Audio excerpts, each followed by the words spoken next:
Hello friends, आज की हमारी कहानी है माँ की ममता। एक छोटे से कस्बे में सुमित नाम का एक लड़का रहता था। बचपन में ही पिता की मृत्यु हो जाने के कारण परिवार की आर्थिक स्थिति बड़ी दयनीय थी। समीर की माँ कुछ पढ़ी लिखी जरूर थी, लेकिन उतनी पढ़ाई से नौकरी कहाँ मिलने वाली थी। सो घर घर बर्तन मांजकर और सिलाई बुनाई का काम करके किसी तरह अपने बच्चे को पढ़ा लिखा रही थी। सुमित स्वभाव से थोड़ा शर्मीला था और अक्सर चुपचाप बैठा रहता था। एक दिन जब वो स्कूल से लौटा तो उसके हाथ में एक लिफाफा था। उसने माँ को लिफाफा पकड़ाते हुए कहा, माँ, मास्टर साहब ने तुम्हारे लिए ये चिट्ठी भेजी है, जरा देखो तो इसमें क्या लिखा है। माँ ने मन ही मन चिट्ठी पढ़ी और मुस्कुरा कर बोली, बेटा, इसमें लिखा है कि आपका बेटा काफ़ी होशियार है।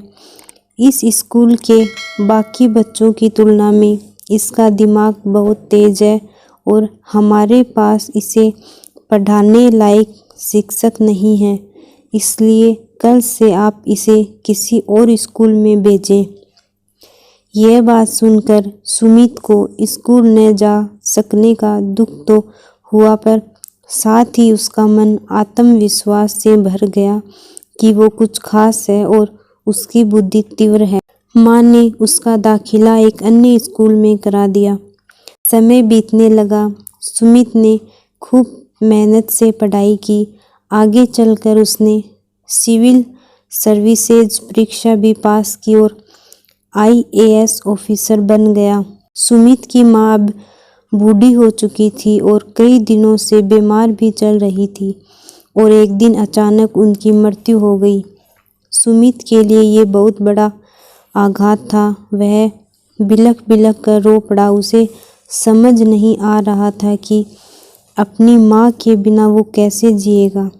रोते रोते ही उसने माँ की पुरानी अलमारी खोली और हाथ में उनकी माला, चश्मा और अन्य वस्तुएं लेकर चूमने लगा। उस अलमारी में सुमित के पुराने खिलौने और बचपन के कपड़े तक संभाल कर रखे हुए थे।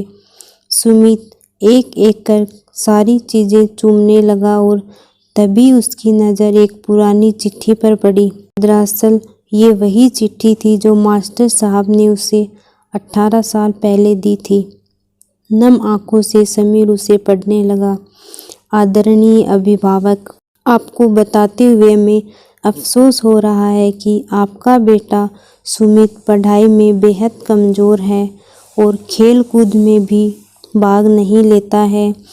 जान पड़ता है कि उम्र के हिसाब से सुमित की बुद्धि विकसित नहीं हो पाई है, अतः हम इसे अपने विद्यालय में पढ़ाने में असमर्थ हैं। आपसे निवेदन है कि सुमित का दाखिला किसी मंदबुद्धि विद्यालय में कराएं अथवा खुद घर पर रखकर इसे पढ़ाएं। सादर प्रिंसिपल। सुमित जानता था कि भले अब उसकी माँ इस दुनिया में नहीं रही, पर वो जहाँ भी रहे उनकी ममता, उनका आशीर्वाद सदा उस पर बना रहे।